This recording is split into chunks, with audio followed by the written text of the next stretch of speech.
frankly also think it's significant that, however grudgingly, the opposition parties have accepted it. I think that is an indication of their realisation that Andy Burnham does have some momentum behind him, and it's worth talking to him or being seen to talk to him at this stage. Let's have a look then at social care reform and Andy Burnham's agenda with Times radio presenter Adam Boulton. Morning, Adam. Good morning. It's good to speak to you. So we'll hear from the Prime Minister in the next half hour or so on social care. How much do you think we will hear from him by way of detail? He seems to be wanting to set out this idea that he is going to go where no Prime Minister has gone before and really wrestle with social care. Will we get a full plan today? No, is the simple answer. We know that Louise Casey, who was asked to look into this by Keir Starmer, is going to deliver a report. She's going to bring that report forward. She's also launching a consultation exercise today. However, I think that doesn't mean that this isn't a significant moment. Andy Burnham is giving more prominence to this vexed question of social care than any recent prime ministers who've tended to kick it into the long grass. He is, as you know, attempting to say that there are things that the parties can agree on in terms of dealing with social care, hence the invitation to other parties to participate in brief talks today. And in a sense, he's setting himself up. You know, here he is in his honeymoon period, going up in the polls, and he's saying, look, I'm going to deal with this issue. And if he doesn't, he knows that he will be very strongly judged by it. Also, incidentally, today, we understand that he's going to take questions from journalists at the end of his speech, which he's giving in a care home. Again, that is answering perhaps those in the media who have been saying that he's been dodging being brought to account. What have you made of his, well, where are we? We're just over a week in, 10 days in or so, to his time as Prime Minister.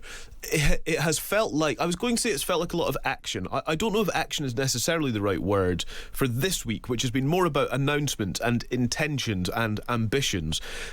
For example, we were talking about NEETs yesterday, and that will depend somewhat on Alan Milburn's, the next stage of his report coming in the next few months.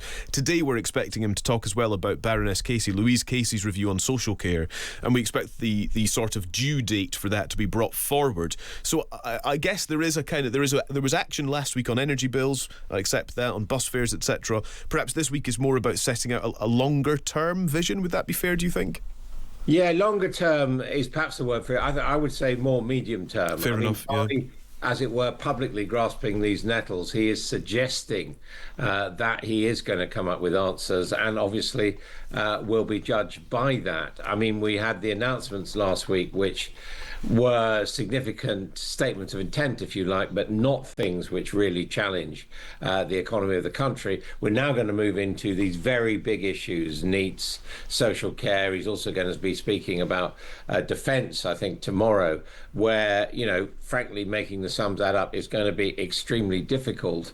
But clearly, what we're getting is a signal of intent that given the constraints of having inherited a Labour Party manifesto from Sir Keir Starmer, he is really going to move on these big issues which he believes do really matter to people, and which, of course, were he able to sort out or put on the right track, would make very significant differences to the national finances. Yeah, I also think, Adam, there's appetite for this idea of cross-party working, which I realise is a feature of Westminster generally. It has been a feature on social care over the last number of years as well. I suppose it needs to yield results, but I feel like there's this appetite for politicians to park the party political tribalism and get things done, particularly on these big issues, and that seems to be part of his Andy Burnham's proposals as well.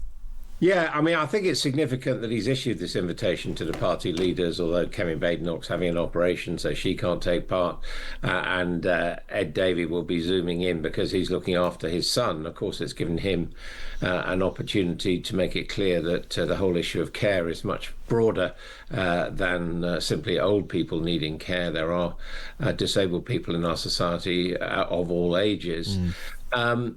I think it's significant he's issued the invitation. I frankly also think it's significant that, however grudgingly, the opposition parties have accepted it. I think that is an indication of their realization that Andy Burnham does have some momentum behind him, and it's worth talking to him or being seen to talk to him at this stage because of the way the public's feeling. Should be said that both the Green Party and particularly Reform UK have their noses out of joint because they haven't been invited to this meeting. It's given Reform UK the chance to talk about the uni party, this view that they have that the establishment are all pretty much the same and it's time that they were replaced by Reform. What we're hearing from Number 10 is that they will consult with the other parties in the course of this business. But it has to be said that right now, in parliamentary terms, the three parties that matter are Labour, the Conservatives and the Lib Dems. Yeah, Nigel Farage isn't even an MP at the time of speaking, Exactly. which is a consideration there too. One of the things that's got our listeners going this morning, and indeed Edwina Curry and Ben Clatworthy in the last half hour, is the front page of the Times and this idea that Andy Burnham wants to kind of lock out private firms from social care and from social care provision because of concerns that actually they are just running these things for profit and not providing a good enough service. Now, Edwina's point on this, which I think is due consideration, is when it comes to the cross-party talks, is Andy Burnham going in with a clear vision of what he wants and he's unwilling to compromise? Are there already red lines emerging from all parties? The Conservatives have said they don't want any tax rises, for example, to pay for any social care reforms. I wonder if those red lines exist already. I think there probably are certainly policy positions with the parties, but again, it depends how constructive this process is. Maybe there is room for give and take. I mean, it has to be said that what Andy Burnham has drawn the analogy to consistently is the National Health Service, saying that he wants an equivalent national care service. And if you look at countries, for example, in Scandinavia that do have a system operating like that, it is fundamentally the public sector that does it. But again, if you look at the history of the National Health Service, the whole point about forming the National Health Service was that some private health providers were indeed nationalised.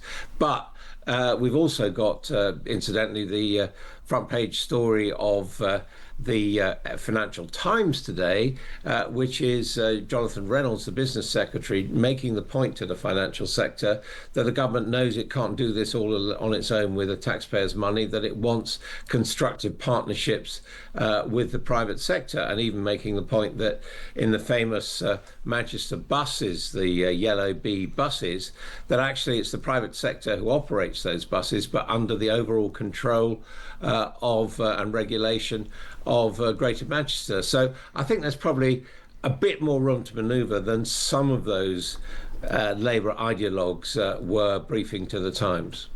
Adam, it's great to speak to you. Thank you very much. That's Times Radio's own Adam Boulton, who you can hear on Sunday mornings at 10 o'clock, of course, and throughout the week elsewhere in the schedule as well.